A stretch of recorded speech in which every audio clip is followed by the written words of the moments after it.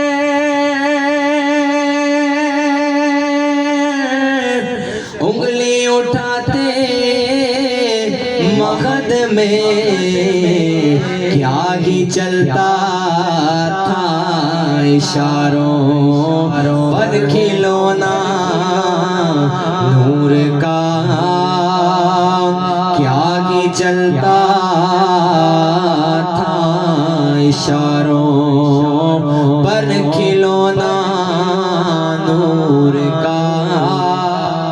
میرے آقا علیہ الصلوۃ والسلام ارشاد فرماتے ہیں کہ چاند اللہ کی بارگاہ میں اجازت لے کر میرے ساتھ کھیلنے کے لیے آتا تھا، اور فرماتے ہیں کہ چاند کی اجازت لینے کا طریقہ کیا ہوتا تھا کہ وہ پہلے اللہ کی بارگاہ میں جاتا، سجدہ ریز ہوتا، پھر میرے پاس آتا جب اجازت ملتی. فرماتے ہیں ابھی میں چھوٹا سا جھولے کے اندر ہی تھا، فرماتے ہیں کہ میں چاند کے سجدہ کر لینے کی آواز تو سن لیا کرتا تھا. آج لوگ اعتراض کرتے ہیں کہ یہاں سے یا رسول اللہ کہتے ہو تو وہ کیسے سنتے ہیں، وہ کیسے سنتے ہیں؟ میں نے کہا یہ بتا کہ چونٹی نے حضرت سلیمان علیہ السلام کا قافلہ اتنا دور تھا تو کیسے سنا تھا؟ اس کو کس نے طاقت دی تھی؟ اللہ نے طاقت دی تھی. میں نے کہا میرا رب ان اللہ علی کل شیء قدیر ہے، وہ چاہے تو ہر چاہے پر قادر ہے. وہ چاہے تو میری آواز کو یہاں سے مدینہ پہنچا دے، وہ چاہے تو اپنے معبود کی سماعت کو اتنا بڑھا دے کہ جو جہاں دل چاہے وہ یا رسول اللہ تک ہے میرے آقا جو ہے اسے سن لیا کرتے ہیں۔ علامہ امیری نے یہاں پر ایک واقعہ لکھا بڑا پیارا، دل چاہ رہا ہے کہ سنا دوں۔ کہتے ہیں کہ عرش کے نیچے ایک فرشتہ ہے جس کی شکل مرغے کی طرح ہے، وہ مرغا نہیں ہے لیکن اس کی شکل مرغے کی طرح ہے۔ فرمایا جب صبح صادق کا وقت ہوتا ہے تو وہ قرآن کی ایک آیت پڑھتا ہے، اس کا ترجمہ ہے کہ اے لوگوں اللہ کی عبادت کے لیے ادب کے ساتھ کھڑے ہو جاؤ۔ فرماتے ہیں کہ زمین پر جتنے بھی مرغے ہیں وہ اس فرشتے کی آواز کو سن کر اس کی آواز میں آواز ملا کر کہتے ہیں اے اللہ کے بندو اللہ کی عبادت کے لیے ادب کے ساتھ کھڑے ہو جاؤ۔ جب مرغا ککڑو کو کرتا ہے نا، ہم کہتے ہیں کہ ککڑو کو نہیں کرتا، وہ لوگوں کو اٹھاتا ہے، اس لیے فرمایا جب مرغا بانگ دے اس ٹائم دعا کرو، اللہ دعاؤں کو قبول فرما لیتا ہے۔ اور فرمایا جس گھر میں سفید مرغا ہوتا ہے وہاں شیاطین جو ہے اسے تنگ نہیں کرتے۔ تو اب یہ دیکھیں کہ جسے 200 400 500 روپے میں آپ نے مرغے کو خریدا، جو کچرے میں منہ ڈالتا ہے، اس کی قوت سماعت دیکھیں، ساتوں آسمانوں کے اوپر عرش ہے، عرش کے اوپر ایک فرشتہ ہے کہ جو قرآن کی آیت پڑھتا ہے۔ یہ مرغا جس کو 200 400 500 میں خریدا، اس کی قوت سماعت کا عالم دیکھو کہ اس فرشتے کی آواز کو سن کر اس کی آواز میں اپنی آواز ملا رہا ہے۔ ارے جب میرا رب مرغے کو اتنی طاقت دے سکتا ہے کہ وہ عرش کے نیچے فرشتے کی آواز کو سن سکتا ہے تو اپنے محبوب کو اتنی طاقت نہیں دے سکتا کہ وہ یہاں سے ہمارا یا رسول اللہ کہنا سکے۔ بھئی ایک نعرہ تو ہونا چاہیے کہ تھک گئے ہیں۔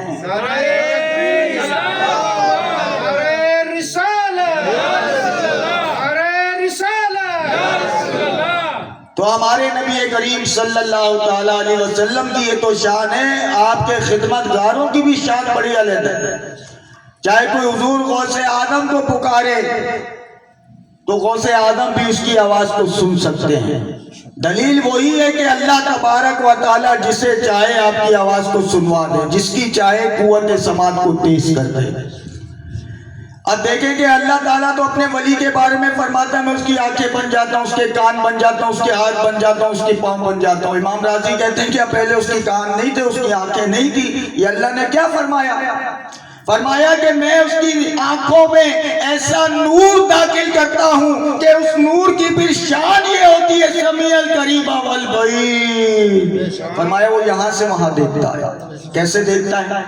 حضرت عمر فاروق اعظم رضی اللہ تعالیٰ عنہ جمعے کا دن خطبہ دے رہے ممبر پہ کھڑے ہو کے، حضرت ساریہ 1400 کلومیٹر دور فاصلے پر جو ہے نا جنگ کر رہے ہیں، اور آپ خطبہ دیتے دیتے کہتے ہیں یا ساریۃ الجبل، جبل کہتے ہیں پہاڑ کو، اے ساریہ پہاڑ کی اوٹ میں ہو جا، حملہ ہونے والا ہے۔ ایک بندہ بیٹھا تھا، مولا علی کی تشریف فرما تھے، کہتے ہیں کہ یہ کان میں آ کر کہتا ہے حضرت عمر پہ زمین تو تاری نہیں ہوگی۔ کہاں 1400 کلومیٹر دور حضرت ساریہ جنگ کر رہے ہوں، یہ یہاں سے کہتے ہیں یا ساریۃ الجبل۔ مولا علی نے کہا کہ اوے خاموش ہو کر بیٹھ، جدھر میں ہاتھ ڈالوں ادھر بھی کام ہو جاتا ہے، جدھر میرا عمر ہاتھ ڈالے ادھر بھی کام ہو جاتا ہے۔ اور ہاتھ پکڑنے کی بات دیکھیں، حضرت سلیمان علیہ السلام کا دربار لگا ہوا ہے، آپ نے کہا کرتے بلقیس چاہیے، جن کھڑا ہوا حضور میں حاضر کروں گا کتنی دیر میں؟ فرمایا جب آپ کی محفل ختم ہوگی حاضر کر دوں گا۔ فرمایا کہ نہیں، اس سے پہلے چاہیے۔ ایک شخص بیٹھا ہوا تھا، اللہ کا ولی تھا، اس کا نام تھا آصف بن برخیہ، اللہ نے اسے کتاب کا علم دیا تھا۔ کھڑے ہوئے کہا کہ حضور میں لاؤں گا کتنی دیر میں؟ فرمایا آپ کی پلک جھپکنے سے پہلے۔ اللہ بخاری میں ارشاد فرماتا ہے میں اس کے ہاتھ بن جاتا ہوں جس سے وہ پکڑتا ہے۔ فرمایا کہ حضور میں لے کر آؤں گا، آپ کی پلک جھپکنے سے پہلے یہ نہیں پوچھا وہ رہتی کہاں پر ہے، اس کا محلہ کون سا ہے، اس کے کمرے کتنے ہیں، کون سے کمرے میں پڑا ہوا ہے، یہ کچھ بھی نہیں پوچھا۔ اچھا پہلے جن کیوں کھڑا ہوا؟ اس لیے کہ اللہ تبارک و تعالیٰ یہ دکھانا چاہتا تھا کہ ایک جن کی پاور سے زیادہ ایک ولی کی پاور ہوتی ہے۔ آپ نے ہاتھ بڑھایا، وہاں بیٹھے بیٹھے ہاتھ بڑھایا، 1000 سال کی مسافت ہے، اور پلک جھپکنے سے پہلے آپ نے تختے بلقیس سے حاضر کر دیا۔ لوگ تو یہاں پر نبی کی پاور بھی مانتے ہیں۔ میں نے کہا یہ تو ولی کی پاور ہے، یہ ولی کی پاور ہے۔ ہم ہیں الحمدللہ ولیوں کو ماننے والے۔ لوگ کہتے ہیں کہ وہ کھڑوں کو پوچھتے ہیں، تم لیٹوں کو پوچھتے ہو۔ میں نے کہا بے وقوف، تیرے پاس علم کی کمی ہے، تو ٹیوشن لے مجھ سے، میں تجھے بتاؤں کہ ہم وہاں پوجنے نہیں جاتے، ہم تو تعظیم کرنے کے لیے جاتے ہیں، کیونکہ عبادت میں اور تعظیم میں بڑا فرق ہوتا ہے صاحب۔ عبادت اور ہوتی ہے، تعظیم اور ہوتی ہے۔ عبادت رب کے سوا کسی کی نہیں کی جاتی، سجدہ اللہ کے سوا کسی کو جائز نہیں ہے، تعظیمی سجدہ بھی جائز نہیں ہے۔ سرکار نے فرمایا کہ اگر تعظیمی سجدہ جائز ہوتا تو میں بیوی کو حکم دیتا کہ وہ اپنے شوہر کو سجدہ کرے، لیکن تعظیمی سجدہ بھی حرام ہے۔ سجدہ عبادت صرف اللہ کے لیے ہے، لیکن تعظیم تو اللہ تبارک و تعالی خود کرواتا ہے۔ آپ جب عمرہ کرنے جائیں اور طواف کے جب آپ چکر لگاتے ہیں نا ساتھ، اس کے بعد حکم یہ ہے کہ 2 رکعت نفل پڑھو جو کہ واجب ہے۔ کہاں پڑھیں یا اللہ؟ فرمایا من مقام ابراہیم مصلی، جس پتھر پر میرے نبی نے، میرے خلیل نے کھڑے ہو کر اس کعبے کو تعمیر کیا تھا، تو اس پتھر کی تعظیم کر، یہ تجھ پر واجب کر دیا۔ کیونکہ نفل تو چوائس ہے نا، پڑھو تو ثواب، نہ پڑھو تو کوئی گناہ نہیں۔ فرمایا کہ نہیں، جب تو عمرہ کرنے جائے گا نا اور وہاں پہنچے گا تو پھر تجھ پر یہ 2 رکعت پڑھنا واجب ہوگا، اور من مقام ابراہیم مصلی، اس کو اپنا مصلی بنا لینا۔ درود پاک پڑھ۔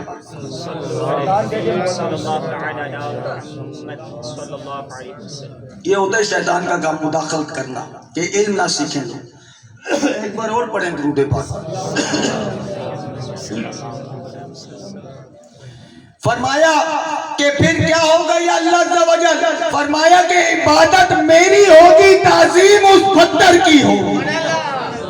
بھئی کہیں اور بھی تو پڑھ سکتے تھے، فرمایا کہ نہیں، من مقام ابراہیم مصلی، اس جگہ کو اپنا مصلی بنا، تاکہ اس پتھر، جس پتھر پہ کھڑے ہو کے میرے خلیل نے کعبہ تعمیر کیا، اس پتھر کی تعظیم ہو جائے۔ پھر جب زمزم پینے کے لیے آتے ہیں، زمزم پیتے ہیں نا، اب پھر تعظیم کروا رہا ہے اللہ تعالیٰ۔ بھائی سرکار نے فرمایا جو بھی پانی ہے بیٹھ کر پیو، 3 سانس میں پیو۔ اب جب زمزم کو ہاتھ میں لیا تو مدینہ سے آواز آتی ہے کہ کھڑا ہو جا، یہ کوئی عام پانی نہیں ہے، اس کی تعظیم کر پھر پینا۔ بھائی کس کی تعظیم کروا رہا ہے؟ کس کی تعظیم کروا رہا ہے؟ فرمایا کہ یہ حضرت اسماعیل علیہ نبینا علیہ السلام کے پیروں سے لگ کر نکلنے والا پانی ہے، کوئی عام پانی نہیں ہے جس کو تو بیٹھ کر پیے گا۔ اور جو اعتراض کرتے ہیں نا کہ صلاۃ السلام میں ایسے کھڑے ہوتے ہو کہ جیسے نماز میں اللہ کے سامنے کھڑے ہوتے ہو، یہ تو شرک کرتے ہو۔ میں نے کہا بے وقوف، جب تو زمزم پیتا ہے تو کیوں کھڑے ہو کر پیتا ہے؟ کہتا ہے تعظیم کرتا ہوں۔ میں نے کہا کس کی؟ کہتا ہے حضرت اسماعیل کی۔ میں نے کہا تو حضرت اسماعیل کی تعظیم کے لیے زمزم کو کھڑے ہو کر پیتا ہے، میں مصطفیٰ کی تعظیم کے لیے کھڑے ہو کر صلاۃ السلام پڑھتا ہوں۔ تو بھی تعظیم کر رہا ہے، میں بھی تعظیم کر رہا ہوں، شرک کہاں سے ہو گیا؟ پھر آگے آؤ تو صفا مروہ پر کہتا ہے کہ یہاں پر بھی میری ایک بندی ہے، حضرت حاجرہ رضی اللہ تعالیٰ عنہ، وہ اپنے بچے کی پیاس کے لیے دوڑی تھی۔ اب تم بھی جب صفا مروہ کی جب چکر لگاؤ گے تو اس مقام پر دوڑنا، بغیر دوڑے چھوڑوں گا نہیں، کیونکہ یہ میری بندی یہاں پر دوڑی تھی۔ اللہ کو اپنے بندوں کی ادا اتنی پسند ہے کہ وہاں پر بھی جو ہے حضرت حاجرہ کے لیے تعظیم کروا رہا ہے، اور فرمایا کہ مرد دوڑیں گے، عورتیں نہ دوڑیں گے۔ سنت کس کی ہے؟ ایک پوائنٹ کی بات ہے، سنت کس کی ہے؟ عورت کی سنت، عورتیں ہی دوڑیں نا، ہم کیوں دوڑیں؟ لیکن اللہ نے فرمایا کہ جب عورتیں دوڑیں گی تو ان کی چھپی ہوئی چیزیں ظاہر ہو جائیں گی، لہٰذا عورتیں تیز تیز قدموں سے چلیں اور مرد اس پر دوڑیں۔ اب بتائیں جب اللہ نے وہاں عورتوں کو دوڑنا منع کر دیا تو عورت جو ہے وہ کرکٹ کیسے کھیل سکتی ہے؟ عورت ریس میں جو ہے نا وہ حصہ کیسے لے سکتی ہے؟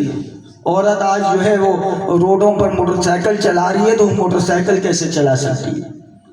تو یہ سوچنا چاہیے کہ اسلام نے تو وہاں سے روکا ہے۔ تو میرے مسلمان بھائیوں، تعظیم میں اور عبادت میں فرق ہوتا ہے۔ تعظیم اور ہوتی ہے، عبادت اور ہوتی ہے۔ لہذا ہم نبیوں کی، ولیوں کی، آل بیت کی، صحابہ کرام کی تعظیم کرتے ہیں، ان سے محبت کرتے ہیں، ان کی عبادت نہیں کرتے۔ بات سمجھ، اس چیز کو سمجھیے، یہ دو چیزیں اور ان کو مکس کر کے جو ہے کسی کے مسلمان کا جو ہے ذہن خراب کیا جاتا ہے کہ دیکھو بھائی یہ کیا کر رہے ہیں۔ تو تعظیم اور ہوتی ہے اور عبادت اور ہوتی ہے۔ تو میں دوبارہ اپنے موضوع پر آتا ہوں، بس تھوڑا سا حضرت مجھے اشارہ کیجیے گا، ٹھیک ہے، بس تھوڑا سا۔ حضرت حلیمہ جب اس بچے کے پاس آئی ہیں، یہیں پر تھے نا ہم لوگ، یہیں سے ہم نکلے تھے پھر کسی گلی میں، اور کون سی گلی تھی وہ؟ عشق مصطفیٰ کی گلی تھی، اس میں گئے تھے، اب ہم پھر واپس آ گئے۔ بی بی حلیمہ کہتی ہیں کہ جب میں اس بچے کے پاس گئی تو اس بچے پر سفید رنگ کا کپڑا ڈلا ہوا تھا۔ فرماتی ہیں جب میں آگے گئی تو میں چہرے اور کپڑے میں فرق ہی نہیں کر پاتی تھی کہ چہرہ کون سا ہے اور کپڑا کون سا ہے۔ فرماتی ہیں کہ عموماً بچوں سے جو ہے پیشاب پاخانے کی بو آتی ہے، لیکن جب میں ان کے پاس گئی تو ان سے کستوری کی خوشبو آ رہی تھی، اور میں نے دیکھا کہ چاند ان کے ساتھ کھیل رہا تھا۔ فرماتی ہے کہ میں نے فوراً اس بچے کو اٹھا لیا اور کہا کہ جو ہے نا میں اسے لے جاتی ہوں۔ جب لے کر جانے لگی تو خیال آیا کہ کعبہ تو میں آئی ہوں، کیوں نہ اس چھوٹے سے محمد کو جو ہے میں کعبے کے چکر لگواؤں اور حجر اسود کا بوسہ دلوا دوں۔ فرماتی ہیں امام حجر اسقلانی جو کہ شارح بخاری ہیں، بہت بڑے امام اس واقعے کو لکھ رہے ہیں، کہتے ہیں کہ حضرت حلیمہ جب چھوٹے سے محمد کو لے کر حجر اسود کے سامنے آئی ہیں اور اپنی کمر کو سہارا دے کر چھوٹے سے محمد کو ذرا حجر اسود کے قریب کیا تو کہتی ہیں کہ میں نے یہ منظر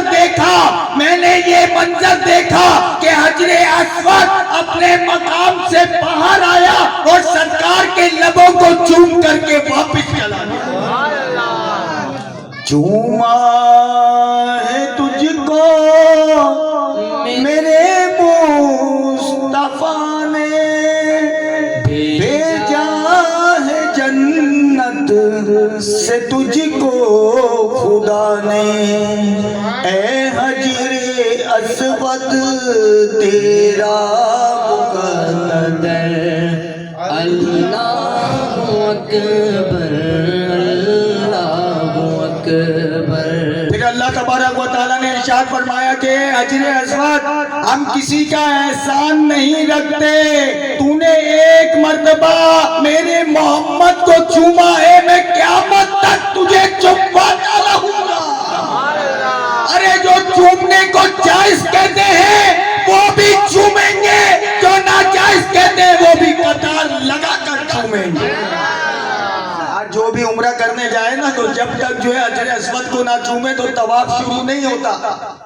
حجر اسود کی لائن میں گرین لائٹ لگی ہوئی ہے، حجر اسود کو چوم، پھر پہلا چکر شروع کر، پھر اسی مقام پر آئے گا تو پہلا چکر ختم ہوگا، پھر دوسرا شروع ہوگا، پھر چوم، ہر چکر پر چومے گا، ہر چکر پر چومے گا، کیونکہ اس پتھر نے میرے مصطفیٰ کو چوما ہے۔ لوگوں پتھر ذہن دے رہا ہے کہ عزت والا بننا ہے تو مصطفیٰ کی تعظیم کر، دنیا تیری تعظیم کرے۔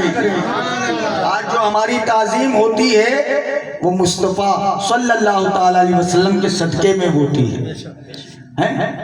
تو کیا کہ اگر تم حجر اسود کو نہیں چوم سکتے، رش لگا ہوا ہے، تو پھر طریقہ بتا دیا کہ چھوڑیں گے نہیں، پھر استلام کر۔ استلام کا طریقہ کیا ہے کہ دونوں ہاتھوں کو بلند کر، ہاتھوں کو حجر اسود کی سیدھ میں کر، ہتھیلیوں کو، اور پھر اپنی ہتھیلیوں کو چوم، اور پھر تیرا چکر شروع ہوگا۔ ڈائریکٹ نہیں تو انڈائریکٹ چموائیں گے، لیکن چموائیں گے ضرور۔